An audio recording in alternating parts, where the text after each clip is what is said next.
Now, sandbags became a major issue in San Francisco. Pete Suratos is in San Francisco. Pete, earlier this morning they ran out. How are we doing now?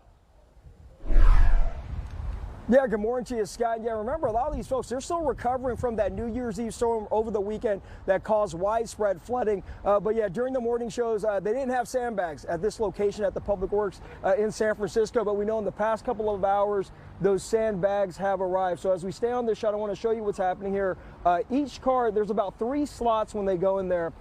They park, and then you got a Public Works worker that's going to help them put some sandbags in their car. A lot of them need it. They dealt with the flooding because they live in those low-lying areas, so it will be very helpful. Now, we know that there was this tweet out earlier this morning from Public Works saying that there had been a delay in the delivery of the sandbags. They were hoping to do it by 12 p.m. Clearly, they are ahead of schedule, as it appears they arrived just about 10 a.m., I'd say. So folks are now getting those sandbags. As Carrie mentioned, that storm is going to start to pick up shortly. So I want to show you guys, actually we'll go to some sound from some drivers we spoke to. Some of them were actually here during our morning show at around 6 a.m. Here's what they had to say about this storm. We had looked elsewhere, but people were out of stock. So we saw the broadcast that this was available. So thought it would be good to get some sandbags. We only have a few, and so we wanted to be preventative. I just moved to my new house, and it rained inside my house, and it's going to cost a lot of money to fix a lot of things that aren't fixed and don't drain and don't work properly.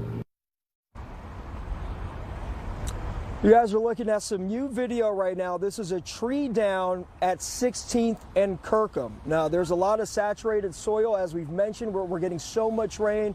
We're getting this atmospheric river rain that's coming in now. So you got to imagine there's going to be a lot of this that we're seeing throughout the day, depending on the severity of this storm. So, of course, we'll keep an eye on that. Let's go ahead and take you back out here live. You got folks that are finally getting these sandbags. Now, Public Works, they did say these bags should go to people who have experienced flooding. So if you've experienced flooding, they're saying those are the ones that should get these sandbags because there is a limited supply. But there's good news.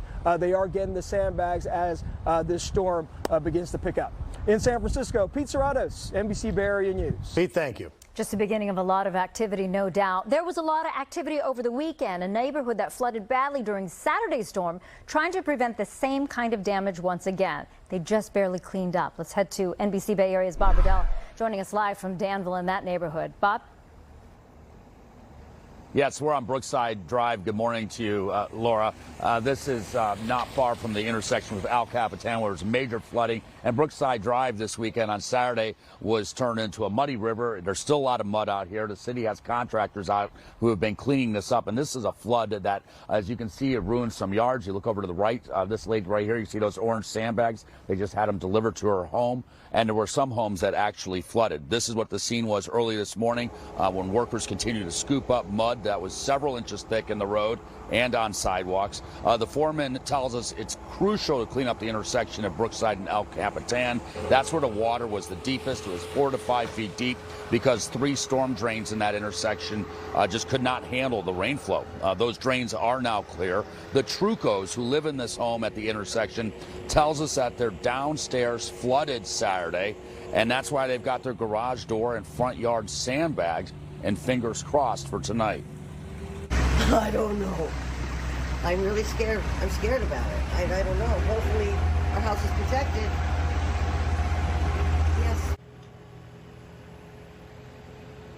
The Trucos do not have flood insurance, didn't know they lived in an area that could flood, and they partially blame the town of Danville for what happened Saturday. They tell us the storm drains in front of their home were regularly filled with debris and never saw anyone come out to clean them. I did reach out to the town of Danville. They tell us that they respond to reports of clogged drains, that the town inspected the entire drainage system last year. Everything was working as expected. And what they said is that the town's drain system was simply overwhelmed by nearly 5 inches of rainfall over a 24-hour period. That's a quote. During this morning's rains, the storm's drains at Brookside and El Capitan, they were working, but others in the neighborhood were slow to drain. Chris Taylor was up early, positioning sandbags around drains to keep them from clogging with debris to avoid right up to his garage door. How are you feeling about today? drains are clear, which is good. So it's just whatever debris comes through, get them up the storm drain. I'm going to be going through the whole day and making sure that basically the drains are free as best we can, and we just hope. But I think the worst of it was on Saturday. Yeah, I hope. We all hope, but the forecast could be suggesting otherwise. We'll know in a few hours. Reporting live here along Brookside Drive in Danville, Bob Redell, NBC Bay Area News. All right, thank you for giving us a perspective from that neighborhood. Now taking you to San Jose, a live look where a state of emergency now in effect for people who live there. San Jose is also issuing a mandatory evacuation order for unhoused people living near creeks. City leaders say the rising creek levels can be dangerous. This morning, new Mayor Matt Mahan worked with outreach teams to help notify people about the emergency evacuations. They've been doing it since overnight. They're warning about the dangers of flooding and trying to assist people to shelter and safety. Really important that we get people away from our waterways, as the water could rise fairly quickly. Want to also just share that spaces in our overnight warming locations are offered by referral only.